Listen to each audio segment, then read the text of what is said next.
ECO. ñoom ñoo ko jëloon depuis 1983 si je me trompe pas. loolu est-ce que aussi la France comme ni mu koy defee à chaque fois nekkul di jéem a créer rek problème entre les États africains. La France coup d'état la def sur un projet communautaire dafa def un coup d'état avec ses valets de service en l'occurrence Dramane Ouattara.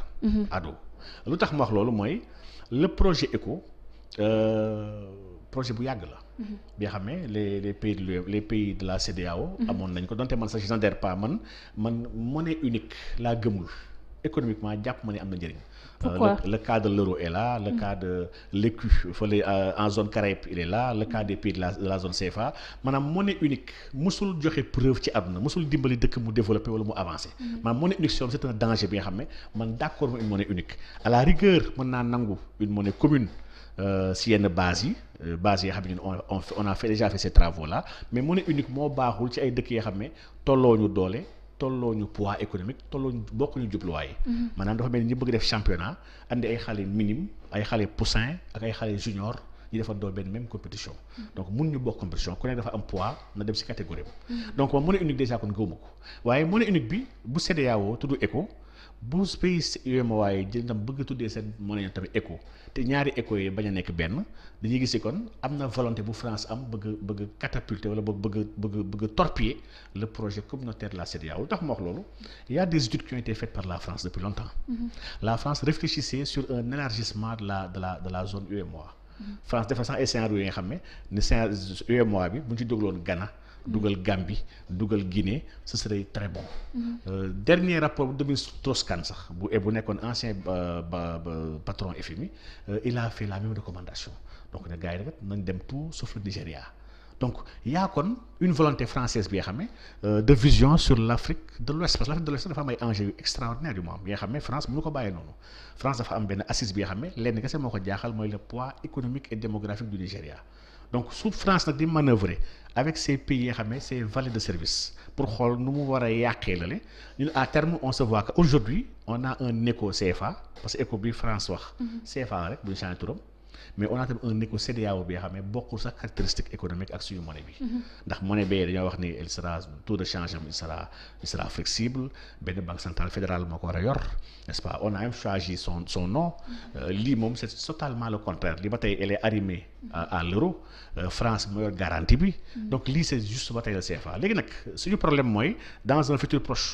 peut-être on sera entre deux monnaies ci biir CEDEAO wala même trois monnaies dans la CEDEAO par rapport ak vision unique communautaire bu gars yi amoon sur une monnaie pour 15 pays. donc et lii moom c'est des enjeux géopolitiques yu mag yi nga xam ne et des enjeux stratégiques yi nga xam ne war nañu ko analyser pour mën a comprendre ce qui va se passer dans un horizon proche. La fixité du franc CFA si euro loolu est-ce que aussi du impacter négativement si économie réewu africain yi d'autant plus gis nañ ne aussi même ça si réforme éco bi ñoom ba tey dañoo maintenir cette fixité. waaw la fixité des parités pour ñun karaama la. man dama jàpp ni karaama la dans le pays dans le continent africain sur 54 pays il y a que 17 pays ñoo opté pour un régime de parité fixe sur tout le continent 17 pays je te laisse deviner que c'est des pays yoo xam ne ñoo am ay accointances avec la France c'est les 15 pays de la zone franc parce que la zone franc 15 pays dans leur ensemble il y en a 8 dans la zone UEMOA 6 en Afrique centrale ak benn fële aux Comores et les deux autres pays c'est Sao Tomé et Principe ak Cap-Vert nga xam ne tamit c'est des anciennes colonies portugaises qui sont tamit ñun tamit arrimage par rapport à l'euro donc la fixité des parités dafa xewi sax ci wàllu économie benn dëkk defatu ko parce que une économie war ñu ko jàpp tënk ko mu fixe te xamoo les aléas yu jóge bitim réew ndax sa parité mooy outil bu gën a am solo bi nga am pour mën a protéger wu contre les fluctuations étrangères contre les prix contre les agressions externes sa taux de change ngay utiliser pour di ajuster su amee prix yu la bëgg a agresser soo bëggee protéger sa économie dëkk léegi nag un pays bi xam ne dafa abandonné politique maanaam le levier taux de change politique de change man du ma ko utiliser damay tënku rek ci benn monnaie bi nga xam ne monnaie ba bu yéegee ma yéeg bu wàccee ma wàcc te bokkuñu réalité bokkuñu environnement lii dama ne catastrophe gënu koo màgg donc la fixité des parités c'est une catastrophe bi nga xam ne ñi koy wax di ko défendre yëpp ñoom ñoo bindoon ne baaxul mun naa joxe exemple benn professeur bi nga xam ne professeur mag la agrégé la mu ngi à Gaston Berger moom en 98 ci pour parler ñu doon wax ci franc CFA waxoon na ni waruñu am régime de parité fixe pourtant tey jii mu ngi wax ne parité fixe lu baax la parce que il travaille avec la BCEAO donc aujourd'hui le régime de parité fixe bi nga wax nii c'est une catastrophe pour les pays africains yoo xam ne qui tentent qui visent l'émergence, qui sont en plein dynamisme de croissance am ay croissance de 5 6 7 di yéeg sax jusqu'à 10%. pays yi war nañu gën a may combustible seen économie gën a mën a affranchir des réalités économiques yoo xam ne yu nekk si beneen aspect beneen dëkk. si loolu sax professeur yaa ngi koy souligner si ce livre bi la révolution de l'argent dans l'espace franc fondement de la prospérité des peuples si page 121 yaa ngi dénoncé par rapport ak fabrication billets de banque francs CFA yi ñu nga xam ne ñu ngi koy def au niveau de l'Occident parce que yaa ngi naan au-delà de l'aspect stratégique sax am na aspect économique bu ñu ci mën a créer par rapport ak réduire li nga xam ne mooy chômage jeunes yi. effectivement gis nga France si moom dafa def ay réformes pour gën a yokku Banque de France ni mën a defaree ndax il faut ñu di wax ne Banque de France bi ñuy defal suñu xaalis Banque de France boobu 40% chiffre d'affaires am chaque at mu ngi koy retirer ci ñun pays africains yi maanaam les 3 banques centrales yi nga xam ne ñoo nekk dans la zone franc mooy la banque BCEAO bu nekk fii Afrique de l'Ouest la BEAC mooy banque centrale Afrique centrale banque centrale am bu ñoom les 6 pays de l'Afrique centrale ñoom Gabon et cetera Cameroun ak la banque centrale du Comore BCC donc dafa am lu am solo lu mu koy dikkal ci xaalis maanaam ay milliards la def naa fi benn gëstu di xool l'entretien ak l'assurance le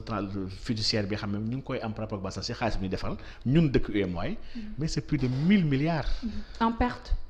plus de 1000 milliards yoo xam ne si économie française dañ ko fay pour am xaalis n'est-ce pas donc loolu xajaloon suñu économie mënoon na créer de l'emploi sax defar sa xaalis damay rappeler ni Maroc zone franc la bokkoon Maroc dafa abandonné franc CFA pour créer propre monnaie mu tudd dirham le Maroc depuis 1987 dafa taxawal fi ñuy wax Daara Sika nga xam ne mooy defal ko propre xaalisam di defar ay passeport am di defar ay vignette am lii problème mu stratégie c'est stratégique dëkk yenn yi waroo bàyyi jàmbur la ko defaral les Maroc loolu muy defar noonu loolu jombul dëkk africain yi mën ko defal suñu bopp maanaam sa xaalis war nga ko mën defal sa bopp ndax sa xaalis boo ko mënul defar rek tu es exposé. D'accord. Chaque fois mu nettali histoire du Guinée nu ko France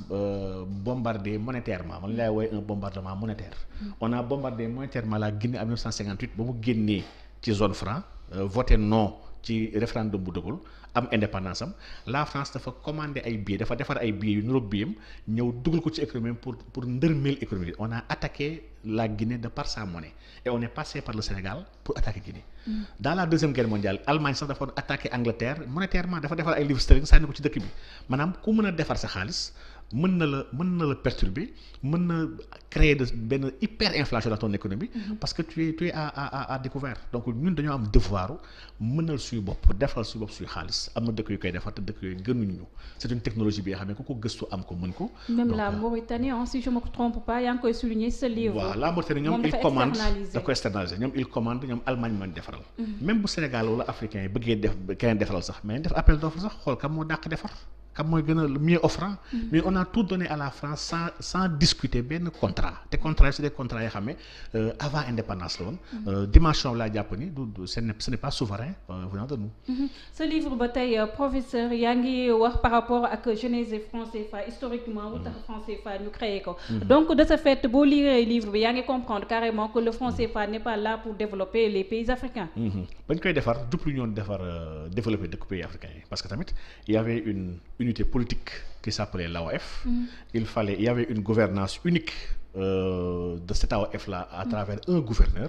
Il fallait unifier économiquement cette AOF là avec une politique d'échange commune ak une monnaie unique. Donc France il était dans sa logique boobu logique bu intéressante la. ba tey dama gëm ni ay dëkk yoo xam ne dañoo fédéré comme États-Unis dina am sens ñu bokk benn monnaie mais suñu dëkk yi ñun waruñu bokk monnaie ndax suñu dara yamul léegi France nag.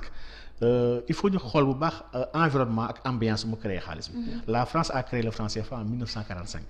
Qu'est-ce qui s'était passé en 1945? La France a subi benn occupation nazie pendant 5 ans. On a mis à genoux l'économie française. On a pillé l'économie française. Allemagne yi dañoo toroxal tubaab yi dañoo jël seen lépp tubaab yi lu xaw a ci seen alal sax. du mel ni par exemple seen or bi nga xam ne Banque de France moo ko moomoon dañ koo rawlee dugal ko bateau daw andi ko fii Sénégal pour mën ko muccal nga gis ni kon France ba mu génnee ci guerre bi dëkkam yëpp yàqu ñu bombardé ko économie am ndërmelu